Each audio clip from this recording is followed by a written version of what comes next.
Pemirsa, setelah lama tidak beroperasi, TPST Kesiman Kertelangu kembali aktif mengolah sampah dan menerima sampah dari seluruh desa kelurahan yang ada di dalam wilayah Kecamatan Denpasar Timur. Sejak beroperasi kembali, TPST Kertelangu hanya menerima maksimal 30 ton sampah dalam sehari dan khusus mengolah sampah organik kering.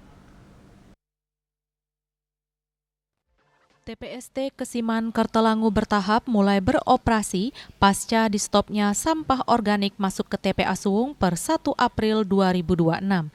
Seperti terlihat di dalam video yang dibagikan pemirsa Bali TV melalui sambungan WhatsApp.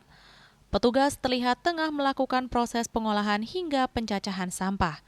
Dalam visual juga terlihat tumpukan sampah organik kering yang siap untuk diolah. Pasca beroperasi TPST Kertelangu maksimal menarik 30 ton sampah organik kering.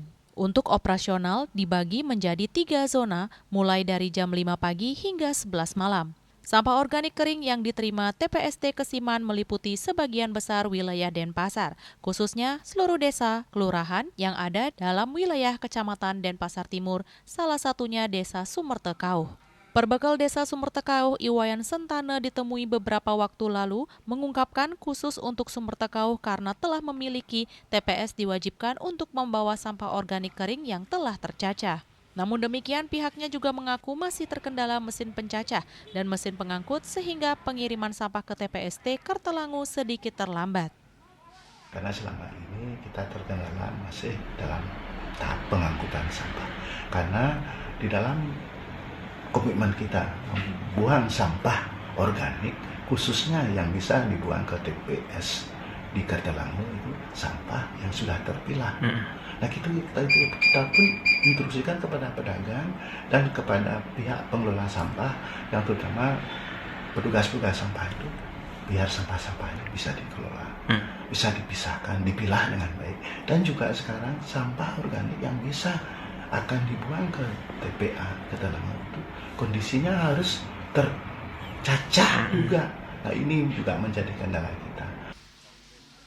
Seperti diketahui, TPST Kesiman Kertelangu diresmikan oleh mantan Presiden Joko Widodo pada 13 Maret 2023. Tempat pengolahan sampah terpadu yang berlokasi di Denpasar, Bali ini diresmikan sebagai bagian dari upaya peningkatan pengolahan sampah di daerah khususnya untuk mengurangi beban TPA Suwung dengan target kapasitas pengolahan yang signifikan. Namun TPST yang diduga menghabiskan anggaran 100 miliar tersebut malah sempat mangkrak antara tahun 2024 hingga 2025 akhir yang salah satunya diduga akibat persoalan lingkungan.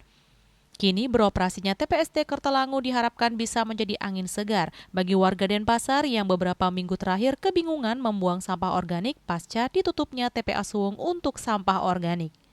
Ari Wiratmaja, Bali TV.